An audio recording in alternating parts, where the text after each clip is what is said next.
大家好，同一日啦，將幾部開咗車啊！多謝車友 A4， 哇，大博鬥完啦，車主去度見到滴晒汗，呢架真係超難搞。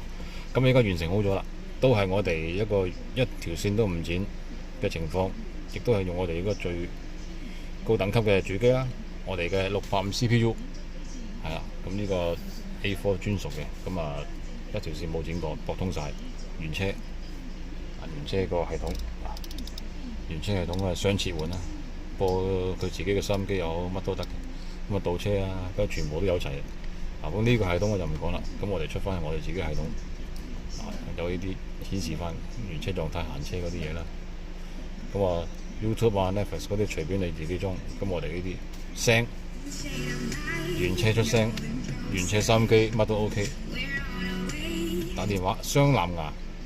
高通雙藍牙嘅雙頻嘅 GPS 都係嘅，咁我哋呢啲全部都有得睇啦。係呢個原車設置啦，最顯示嗰啲全部有齊啦。用翻我哋自己個 Android 嘅系統啦，上網啦，有 2.4G WiFi、5G WiFi、4G SIM， 咁啊同埋嗰個USB 嘅共享功能啦。咁啊同埋呢度都比較少講啦。呢個有一個嘅呢個 USB 嘅螢幕輸出啦，同埋呢個咧咁啊大家都有關心。CarPlay、Auto 同埋 Mirror 功能全部有齊晒喺呢度。咁啊，不過藍牙可以插線已經可以用到啦。咁呢啲都唔會有咩走雞。咁呢個係肯賴過啦。咁總言之就呢個多媒體主機現時係最 top 啊，685 CPU， 我哋有680，亦都有668S。咁呢個685係最 top， 最 top 係加256 8GB RAM，256GB ROM。咁呢全部都有聲。原車功能啦，咁呢度太多嘅功能我唔講啦，俾大家睇睇個資訊。855 CPU 最 top 噶啦，最新呢個，同埋呢個8GB RAM 256GB ROM 呢部。個685我哋有兩個嘅啫，128GB ROM 同256GB ROM 係咪兩個嘅？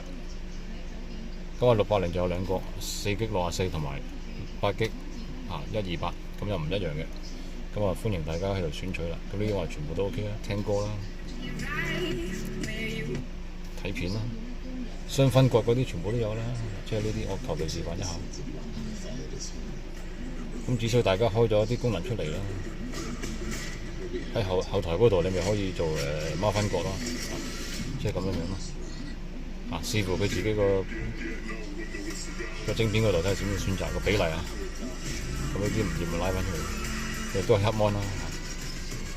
咁原車倒車 cam 嗰啲全部都駁通晒啦，太控嗰啲全部通關晒啦。搞掂啦！